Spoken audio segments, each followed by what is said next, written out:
আজকে আমার আলোচনার বিষয় ওষুধ ছাড়া এক রাত্রে একাধিকবার মিলনের কৌশল। দেশের এবং প্রবাসের ভাই বোনদের প্রতি সালাম। আসসালামু আলাইকুম। অনেকে অন টাইম ওষুধ খেয়ে থাকে স্ত্রী পার্টনারের সঙ্গে রিল্যাক্স করার জন্য, অর্থাৎ কয়েকবার মিলনে লিপ্ত হওয়ার জন্য। আবার অনেকের রিল্যাক্স ছাড়াও দেখা যায় যে যৌন অক্ষমতা, অর্থাৎ সহবাস করার মতো কোনো পরিস্থিতি নেই ওষুধ ছাড়া, তারা অন টাইম খেয়ে সহবাসে যায়। কিছুদিন অবশ্য এই অন টাইমে কাজ করে, পরবর্তীতে কিন্তু অন টাইমে কাজ করে না, পারফেক্ট কোনো চিকিৎসাতেও কাজ করে না।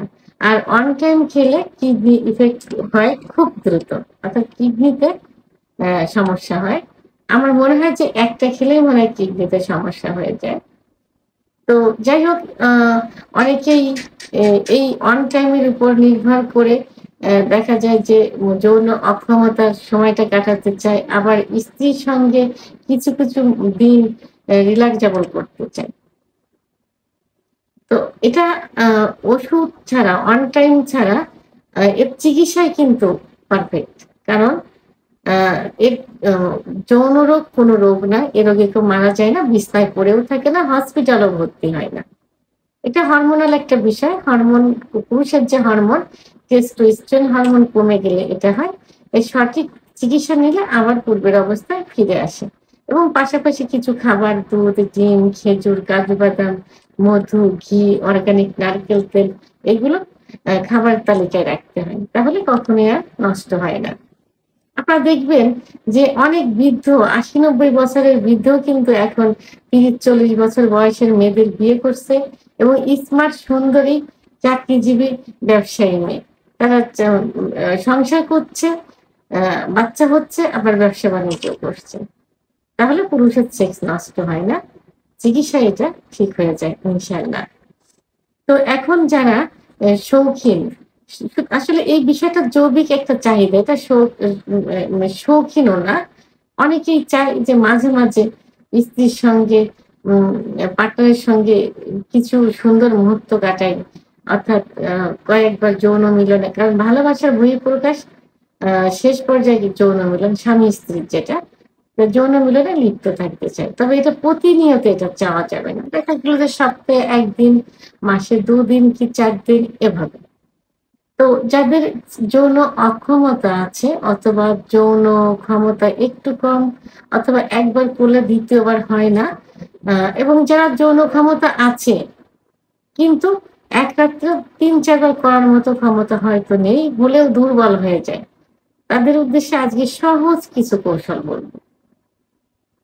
এই কৌশল অবলম্বন করলে মাঝে মাঝে স্বামী স্ত্রী রিল্যাক্সের জন্য এক রাত্রে একাধিকবার সহবাসে মিলিত হতে পারেন। তো এই যে একাধিকবার সহবাস মিলিত হওয়া, এটা একবার সহবাস করার পর ব্যবধান ২ ঘন্টা হলে সব থেকে ভালো হয়। ২ ঘন্টা পরে কিন্তু ইউজুয়ালি আবার যৌন চাহিদা কিন্তু চলে আসে। তো এবং এটা যদি সম্ভব না হয়, তাহলে ১ থেকে আধা ঘন্টার ভিতরেও কিন্তু যৌন চাহিদা আনা সম্ভব। তো কিভাবে করতে হবে? ১ম এই স্বামী-স্ত্রী দুজনের মানসিক প্রস্তুতি নিতে হবে যে আমরা আজকে একটু আনন্দ করব। আ এবং সেটা দুজনের ভালো একটা সময় যাবে। কারণ স্বামীও চাকরি, ব্যবসা-বাণিজ্য নিয়ে ব্যস্ত থাকে, স্ত্রী ঘর সংসার নিয়ে ব্যস্ত থাকে, আবার কর্মজীবী হলে কর্মজীবন থাকে। দেখা যায় সপ্তাহে ১ দিন শুক্রবার ছুটি থাকে, আবার আ পার্সোনাল কিছু দিনও থাকে। তো সেক্ষেত্রে দুজনের আগে বলা থাকলে স্ত্রী কি করবে, স্বামীর পছন্দ মতো একটু গুছিয়ে থাকবে। নরমালি ইউজুয়ালি তো প্রতিদিন একভাবে গুছানো থাকে। তো ঐদিন মানসিক প্রস্তুতি নিয়ে থাকবে, একটু পরিষ্কার পরিচ্ছন্ন গুছানো, এবং তাদের পার্সোনাল রুমটা গুছানো। যেন স্বামী স্ত্রীকে দেখা মাত্রই তার একটা যৌন আকর্ষণ কাজ করে, এবং ঐদিন স্বামীর পাশাপাশি জায়গা, যখন বাসায় থাকবেন পাশাপাশি অবস্থানে থাকতে হবে। তারপর যখন রাত্রি বেডে যাবেন, ঠিক সেই মুহূর্তে বেডে যাবার পূর্বে স্বামী কিছু খাবার, অর্থাৎ আমি একটা রেমেডি বলবো, রেমেডিটা তৈরি করলে সব থেকে ভালো হবে। সেটা হলো 1 গ্লাস গরম দুধের ভিতরে,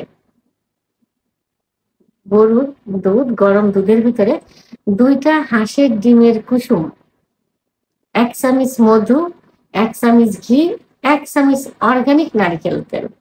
তো অর্গানিক নারকেলের তেল অনেকেই চেনে না, ঘি মধু সবাই চেনে, অর্গানিক নারকেল তেল অনেকেই চেনে না, সবাই ভাবে যে সেটা আবার কি। নারকেলের তেল, এই যে অর্গানিক নারকেলের তেল যেটা খাওয়া যাবে। তো এই অর্গানিক নারকেলের তেল একসঙ্গে মিক্সড করে হালুয়া তৈরি করে খেয়ে দিবেন সহবাসের 1 ঘন্টা আগে। যারা এইগুলো ম্যানেজ করতে পারবেন না তারা শুধুমাত্র 1 গ্লাস কুসুম গরম দুধ, 2টা হাঁসের ডিম একসঙ্গে খেয়ে দিবেন। খেয়ে দেওয়ার পরে এদিকে তো মন মানসিকতা রিল্যাক্স আছে, ভালো আছে, আর এই হাঁসের ডিম 2টা হাফ বয়েল, 1 গ্লাস দুধ, কুসুম গরম দুধ, একটা কলা খেয়ে দিলে আধা ঘন্টার ভিতরে যৌন উত্তেজনা চলে আসবে। আর এর ভিতরে দুজন পাশাপাশি বসলেন, গল্প করলেন, কি হয়েছে পরিবারে, ভালোবাসার গল্প, অতীতের কিছু রোমান্টিক গল্প, এগুলো করলে আধা ঘন্টার ভিতরে যৌন উত্তেজনা চলে আসবে। যৌন কাজে সম্পাদন করলেন, প্রথমবারে হয়তো একটু তাড়াতাড়ি হয়ে যায়, সবার ক্ষেত্রেই কিন্তু এটা হয়, তো এটা কষ্টের কোনো বিষয় না। তারপরে সেকেন্ড টাইম, এটা প্রথম রাতে যেটা বলছি, সেকেন্ড টাইম সহবাসে যাওয়ার আগে কি করবেন, দুজন পাশাপাশি সহাবস্থান করবেন, পরিষ্কার পরিচ্ছন্ন হয়ে পাশাপাশি বসলেন, একটু স্বামীকে হাত পা ম্যাসেজ করে দিলেন, চুলের ভিতরে হাত দিলেন এবং তাকে একটু ভালোবাসার গল্প করলেন, রোমান্টিক কিছু মুহূর্ত মনে করলেন, স্মৃতি মনে করলেন। এরপরে আবার কি করবেন, আবার 1 গ্লাস কুসুম গরম দুধ, 2টা হাঁসের ডিম অথবা একটা ডিম খেয়ে দিলেন। কুসুম গরম হাফ বয়েল কুসুম গরম ডিম এবং কুসুম গরম দুধ খেয়ে দিলেন। খেয়ে দেওয়ার পরে আবার সেক্স উত্তেজনা চলে আসবে। এটা আধা ঘন্টার ভিতরে আনা কিন্তু সম্ভব।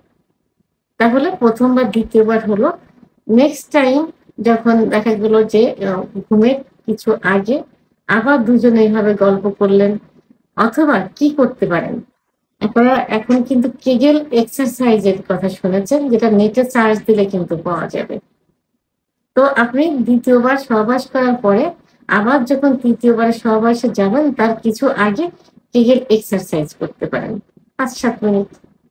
তো এই কেগেল এক্সারসাইজ করলে আবার কুসুম গরম দুধ, ডিম খেয়ে দিলে এবং দুজন পাশাপাশি বসলেন, এবং এই পুরুষ যেমন স্ত্রীকে ফোরপ্লে করে সহবাসের পূর্বে, স্ত্রীও ঠিক ওই মুহূর্তে যদি স্বামীর যৌন উত্তেজনা না আসে তাহলে দুজন ভালোবাসার গল্প করার পরে এবং স্বামীকে ফোরপ্লে করবেন। স্বামীর কিছু কিছু সেন্সিটিভ জায়গা থাকে, জায়গাটা হলো ওই একই নিয়মে দেখা গেল চুলের ভিতরে হাত বুলিয়ে দিলেন, কানের লতিতে চুমা দিলেন, গলায় ঘাড়ে চুমা দিলেন, নাভির নিচে চুমা দিলেন, 2 ডানে চুমা দিলেন এভাবে, এবং প্রয়োজনে তার গোপনাঙ্গে আলতো করে একটু চুমা দিলেন। এভাবে দিলে থার্ড টাইমে তার আবার যৌন উত্তেজনা চলে আসবে, এভাবে ফুলফিল করলে।